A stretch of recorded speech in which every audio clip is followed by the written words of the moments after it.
All right, today we're going to be talking about actual cash on cash returns. Guys, cap rate is dead. Forget about that. And let me first explain to you why, in my opinion, cap rate is dead, all right?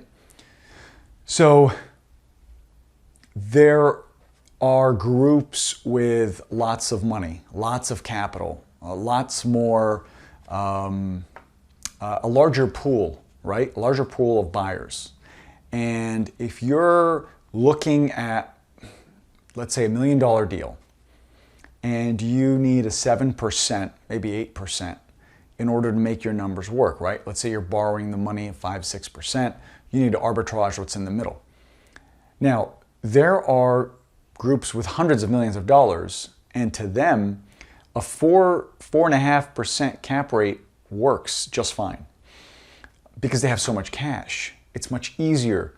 So what I've noticed is a lot of investors now, they'll be looking at them.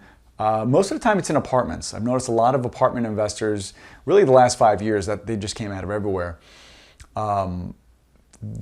They're looking at deals, and unfortunately, you really can't compete with a lot of people if you're using those formulas.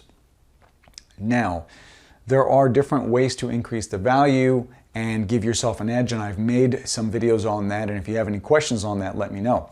But let's talk about a particular deal, let's say you're looking at. Let's use $1 million, depending on where you are in the country, or in the really East Coast is probably a lot cheaper than the West Coast, but it really all depends. Let's just say it's $1 million deal, and it doesn't matter what kind of property it is. Let's just say this one's a 6 cap, and it's doing just fine. There's not a whole lot of room for improvement. Okay, so if you're looking to take down this property, it really depends on how you're going to buy it. Most of the time, investors don't pay all cash. So that formula doesn't really count if you really think about it. And because you're going to be borrowing maybe 70% of the money, and then if you structure the deal right, the way I teach you most of the time, you're only going to be putting about 5% down, right? After you use investor funds and whatever else creative methods you have. So really, what kind of return are you getting on the actual cash you're putting in? So sometimes if you're looking at the whole deal and you're like thinking, oh man, this is really low, what's going on here? That's okay. A lot of investors will accept a smaller return, especially right now. They don't need 10-12%.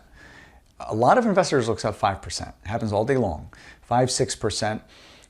Maybe you don't get paid a little bit initially. Maybe on your funds, maybe you sit tight for a little bit and you'll get it on the next one. Maybe when the rents go up on the next turnaround. It really depends. There's ways to structure that.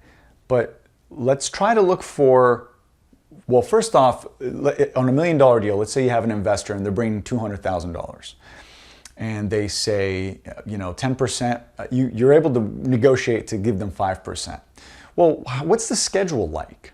So a lot of times, if an investor is really adamant and they'll want 10% or they want a higher return, what I'll try to do is I'll say, okay, listen, I can't pay you monthly, but what if I pay you quarterly? What if I pay you that kind of a structure? Because if it's private funds, it's a business arrangement. So you guys work out what's going to work for you. So it doesn't mean it's like a bank, you've got to pay them every single month.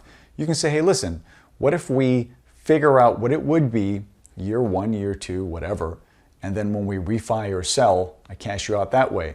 What if I pay you every 6 months? What if I give you a chunk of it every 3 months? So however you work that deal out, that could still work for you.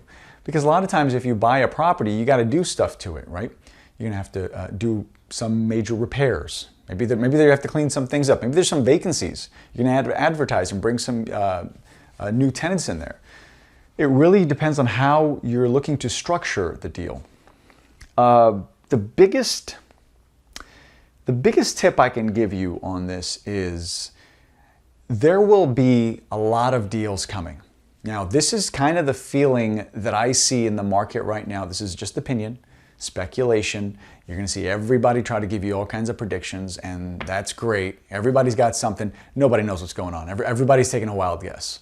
In my opinion, this is kind of where we were at maybe 2006, 2005, maybe 2006, 2007, where, see, in the commercial market, things move differently than the residential market. In a residential market, if I'm buying a 3-bedroom, 2-bath house, there really is no way to gauge what the value of that house is. Yeah, you can say appraisals, whatever it's sold for, but if I'm a cash buyer and I like that house, I'll pay whatever I want. It doesn't really matter. On an investment property, commercial property, there is a formula. I can't pay you this much money because I'm not making any money in return. The bank will not finance this much money if there is no debt coverage ratio in place. So it's a little bit tricky. Now on commercial, it's all about the money supply right now, right? And other properties, other assets too. Once it gets a little tough for investors to borrow that money or get that return, then things are going to get a little tough and they're going to get a little tricky. So keep that in mind. Look at how much money you have into the deal, how much your investors can make. Try to stay away from the cap rate number unless you're paying cash. If you're paying cash, a whole different story. So I hope that was helpful. If you guys have any more questions, definitely reach out to me. Glad to help you.